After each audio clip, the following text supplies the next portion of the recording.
welcome to my channel, or welcome back to my channel. Today is, I was about to say January 31st. Today is December 31st. We are a couple of hours away from the new year. I said a while ago on my social media that I was gonna do like a video of a bunch of short poems, and I decided that the theme was going to be Sounds of 2020. Basically, I picked like 4 to 5 poems. Some of them are like medium length, not really short. They all kind of encompass a different aspect of what 2020 was like. I really hope that you guys enjoy this video. Leave a like, leave a comment, subscribe, share this video on to your friends. I hope that you guys enjoy.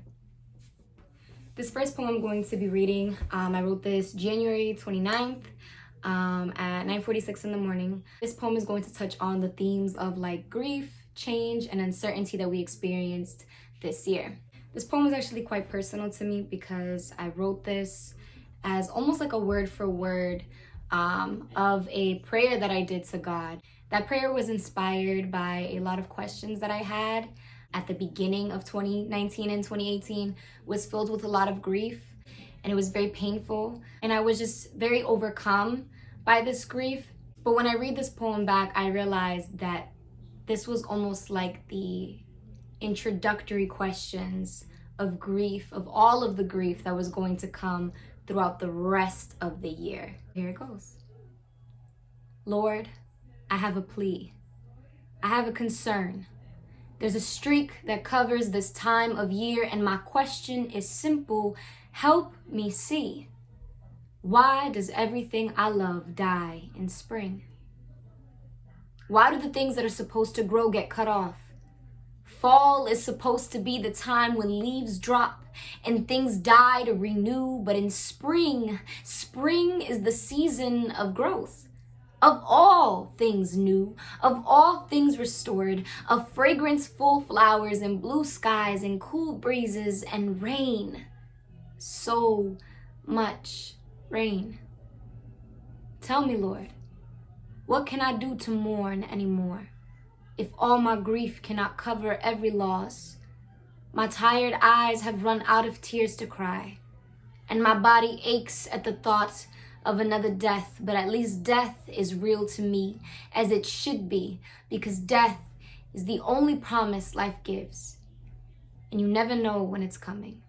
I'm gonna try not to over-explain my work because I feel like I'm bad at explaining what I'm trying to say. I feel like I should just let the poems speak for themselves, but I'm still gonna do like mini introductions. So this next poem is dateless, but I think I wrote it around like July or early August. It's gonna be touching on the themes of prophecy and justice. And when I say prophecy and justice, I'm not just referring to specific issues. I'm not just talking about riots and protests or Donald Trump versus Joe Biden.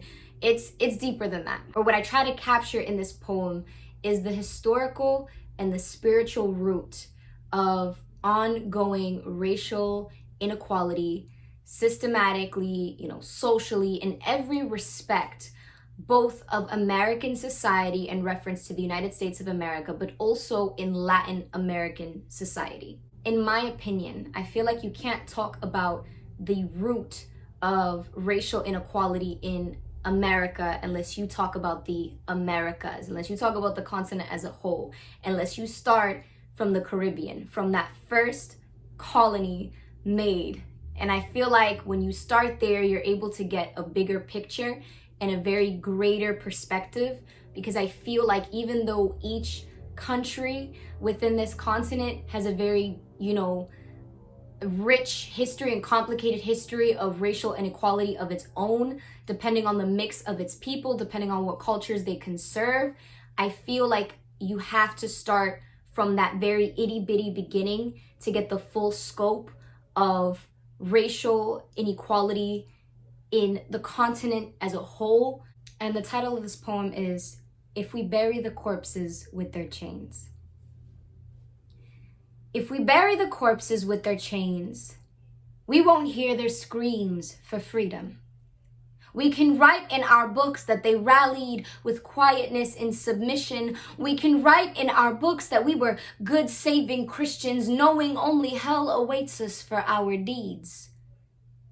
If we bury the corpses with their chains, then our Christmas will be white as we wash their blackness clean, taking their women under our bodies, holding them hostage beneath the weight of our arrogance. To think we can take lands and steal babies, and believe that the soul beneath our feet won't rumble and break through. To think we can take lands and steal babies and believe naively the people we murdered won't reach out mangled limbs to pull us down. White supremacy is a disease, spreading like wildfire into every system, choking the breath out of America's lungs. The buried corpses with their chains say, white skin takes up too much space, stretching across borders to which they do not belong, leaving generational curses on every place they land, birthing principalities, opening doors to every devil known to man. Our islands, strangled by the grip of a white conquestor who no longer runs the colony, a ghost. The remnants left in the historic sites we fought so hard to keep, where our pain was transparent. No one can replace the scream of the masters plastered on the walls of colonial homes, running the slaves. This sick familiarity, yet our blind people scream, limpia la raza, clean the race. As if black and brown skin needs to be cleaned. As if black and brown skin were not the birthplace of everything, fresh fruits, vibrant flowers, cool soil. As if black and brown skin were not the sun carried within, stitched into every line of palm and fingertip. Clenched cheeks seethe, arregla esa melena, fix your hair, that internalized hatred, making it as white as the skin we desire. We scratch this blackness to the bone, rather be skeleton if it means being blanquito. America's original sin. When I say America, I mean beyond the United States. I mean the Southern America, the Caribbean. I mean this whole stretch of terrain. America's original sin. They say the bodies are only buried beneath cement, but little do they care to realize the bodies are roaming. Ancestors screaming from a place deep within, children birthed, bursting through trauma. They tend the fields of small businesses, keeping falling communities standing. No thread better than God, love, and culture. Corporate buildings are the master's house. The favorites get printed on diversity posters and once in a while invited to a company Christmas party to be told they aren't like the rest of those people, asking you to tell them your I made it out the hood story and you were born and raised in the burbs. No hood but milk. The Lord showed me, and I'll never forget this, a vision of mud and grime bursting through pavement. I knew this was no natural disaster or earthquake. I knew the earth shake was caused by marching feet down highways. The ground was bursting because it's been weeping for decades. Lord says everything left to rot in darkness, its stench will be brought to daybreak. Humans are stubborn like children. We don't change until we are beaten. So here's your beating. You want peaceful protesting? Do it yourself. Trust me, these hurt hearts would have never rioted, would have never set the cities on fire if the people in power only ever choose to hear their crying. America, you have reaped what you sowed. You sowed robbery, and thieves are what you reaped. Bodies buried with their chains say, pray to God. Pray to God on your knees. Pray to God. He spares the heads of these leaders for scattering his sheep. Pray to God. Pray to God on your knees. Pray to God. He spares the heads of these leaders for slaughtering his sheep. Pray to God. Pray to God on your knees. God is also justice, not just peace.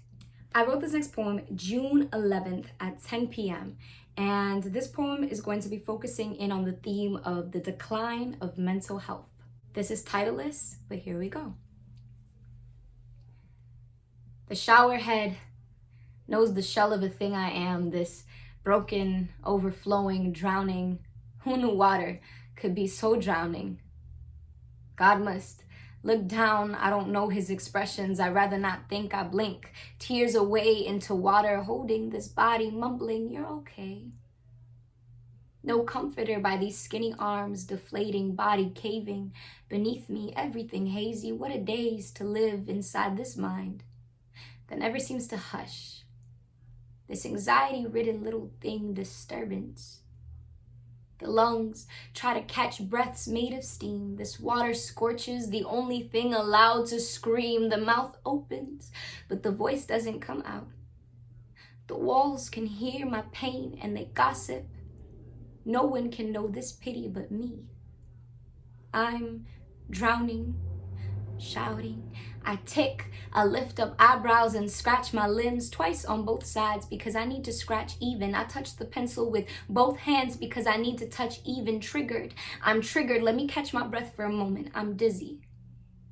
Can't sit alone in my room. The thoughts will come knocking. Intruders, these thoughts are not mine, are not me, but you would not know. I obsess over one thought over and over till it's numb. I think up 5 scenarios for the 5 scenarios. My friend once asked me if I had OCD and I brushed her off. I told her I've never been diagnosed. As I proceeded to slide my papers to both edges because I couldn't stand to see it on one and use both thumbs over the keyboard, stretching, using the same amount of letters so the other letters won't be lonely. Letters don't have feelings, and I convinced myself I don't either. This shell is a disaster. Imposter syndrome is what she's named after. What would they think of me if they knew who I really was? Naked. And if I ever read this anywhere, just know I feel naked, crazy. I feel crazy, these tics. I do only increase the anxiety. I reach out for a hand to come grab me, but there is no sea. There is no sea. There is no sea. There is no sea. There is no sea. So how, and where is the water coming from that fills my lungs, my body? I'm submerging. Can you breathe so much air in that it kills you? Can too much of your mind kill you? Can obsessive overthinking drive you off a mental cliff? Because I think I'm at the edge of it. I only hear one voice whispering. The only voice that helps me fall asleep. It says to me, quiet, child, breathe. And the waters that consumed me draw back. And the God of love I knew surrounds me. And I just sleep. Just sleep. Who knew rest could be so reviving? This final poem was written August 18th at 11:17 p.m. And the theme I'm focusing in on here is hoping in the Lord. I feel like to some people, hope was a hopeless word to use this year, but I believe there's always hope. Always. You gotta find hope somewhere. And I know some people don't like looking at the silver lining, but sometimes the silver lining is the only thing that saves you. The poem is also titleless, and I think this is actually the unedited version because I edited this poem. So I digress. If I would have turned my worst moments into poems, I would have diminished myself, would have reduced myself to word and space and word. Places too small for the expanse of numb and silence I endured for months. So I turned them into prayers, crying out to a life source deeper than myself, deeper than 1,000 seas, than 1,000 screams, piled on one another, laid out as a blanket of stars, covering the stretch of my wounds.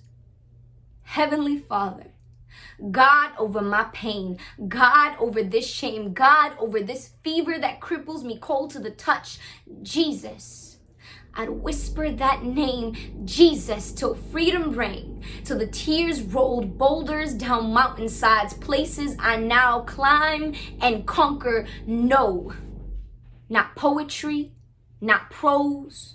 No words were enough to remedy this daily internal screaming only heard by the only other resident in this temple besides myself, the Holy Spirit.